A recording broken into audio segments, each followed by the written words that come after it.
আরে বাহ দাদা, কি দারুণ ব্যাপার।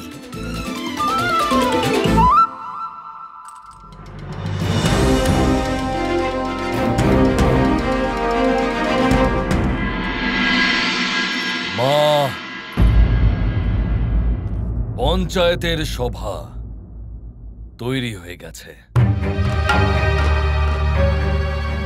এবার খুব তাড়াতাড়ি ওই ভণ্ড অচ্যুতা শাস্তি পাবে।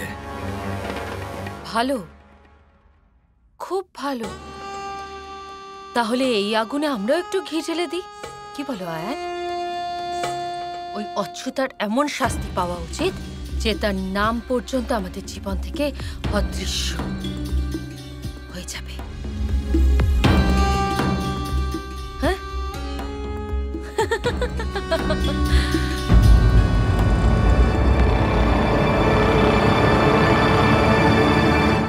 রাধা,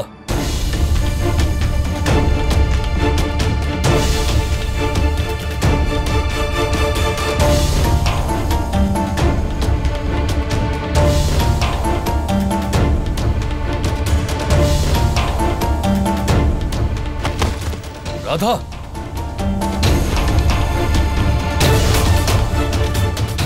এটা তুমি কি করছো রাধা?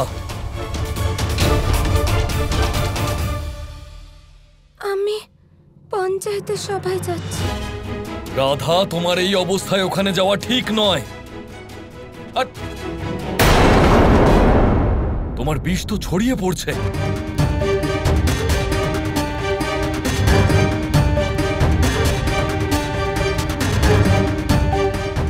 রাধা, তুমি তোমার ওষুধ খেয়েছো তো? না। কেন নাওনি ওষুধ? মরতে চাও? কারণ চুরি অচ্যুতা দেবী করেছেন। যদি যদি এটা সত্যি হয় যে উনি একজন চোর, তাহলে ওনার ওষুধও আমার জন্য বিশেষ সমান। কিন্তু আমার পূর্ণ বিশ্বাস আছে যে উনি কখনো এরকম করতে পারেন না। আর যদি উনি এটা করে থাকেন, তাহলে নিশ্চয়ই তার জন্য কোনো বিশেষ কারণ আছে। এটা তো অন্ধবিশ্বাস হলো। ওই অচ্যুতা, ওই চোরের জন্য তুমি নিজের প্রাণ সংকটে ফেলছো? না মা, অচ্যুতা দেবীর জন্য নয়, নিজের বিশ্বাসের জন্য। আর আমার বিশ্বাস অচ্যুতা দেবী এরকম অনুচিত কাজ করতেই পারেন না।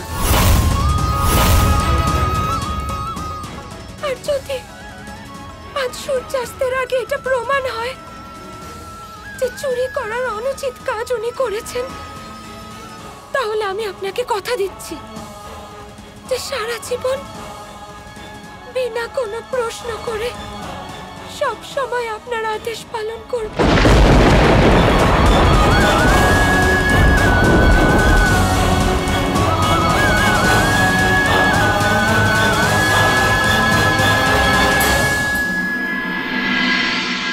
উগ্রপতি মশাই, আপনার সাথে ছলনা করা হয়েছে। আপনি পূর্ণ বিশ্বাস করে অচ্যুতা দেবীকে আপনার বাড়িতে থাকতে দিয়েছিলেন, আর সে রাধার চিকিৎসার আড়ালে আপনারই বাড়ি থেকে আপনার মহামূল্য সম্পদ চুরি করেছে। এই অপরাধের জন্য তার শাস্তি পাওয়াই উচিত। ওর শাস্তি পাওয়াই উচিত। ওর অবশ্যই শাস্তি পাওয়া উচিত। ওই চোরের শাস্তি পাওয়া উচিত। হ্যাঁ, অচ্যুতার শাস্তি পাওয়া উচিত।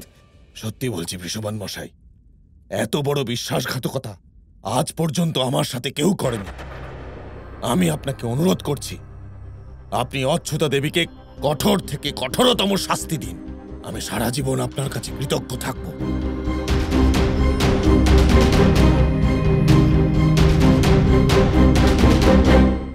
আমি বর্ষণার প্রধান বৃষভান অচ্যুতাকে তার অপরাধের জন্য এই শাস্তির বিধান দিচ্ছি যে আজ এই মুহূর্ত থেকে বর্ষণা ক্ষেত্রের মধ্যে সমস্ত 108টি গ্রামে অচ্যুতাকে আশ্রয়। দাঁড়ান বাবা,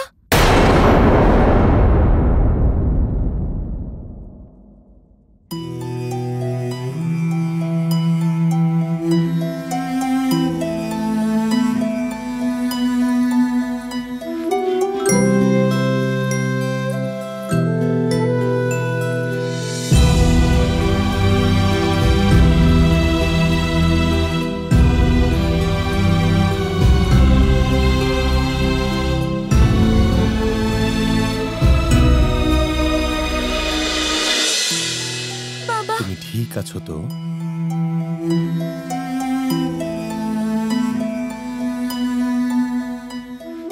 বাবা, সব সময় প্রত্যক্ষ করা সত্যিটা সত্যি হয় না। হ্যাঁ, আমি মানছি আমাদের বাড়ি থেকে আমাদের পূর্বপুরুষদের অমূল্য সম্পদ চুরি হয়েছে, কিন্তু আমার পূর্ণ বিশ্বাস আছে যে অচ্যুতা দেবী এটা কখনোই করতে পারেন না। আমি বিশ্বাস করি যে উনি অবশ্যই আসবেন। আমি বিশ্বাস করি যে উনি ওনার এই কর্মের কারণ অবশ্যই জানাবেন। কিন্তু রাধা, তিনি যদি না ফেরেন তাহলে অকারণে ন্যায় দিতে বিলম্ব হবে। আমি বুঝি বাবা, কিন্তু আমাকে বিশ্বাস করে শুধু আজকের সূর্যাস্ত পর্যন্ত দেখুন। যদি উনি তখনও না আসেন তাহলে আপনি যা শাস্তি দেবেন আমি মাথা পেতে নেব।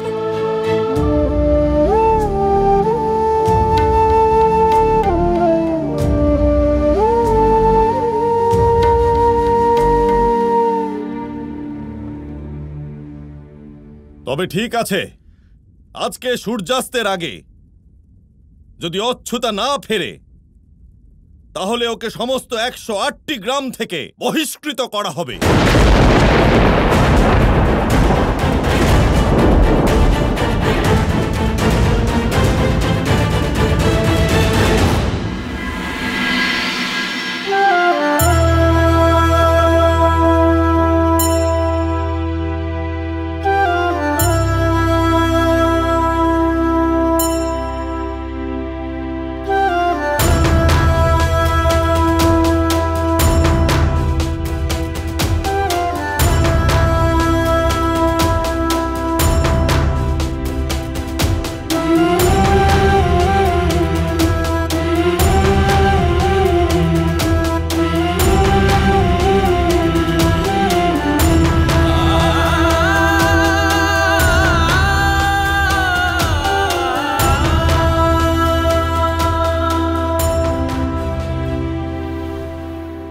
সূর্যাস্তের সময় হয়ে এসেছে আয়ান, আর ওই অচ্যুতা এখনো ফেরেনি।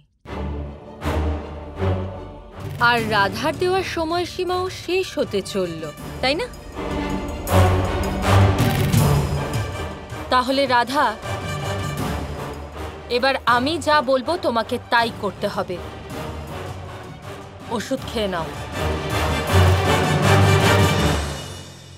না মা, এখনো সূর্য অস্ত যায়নি।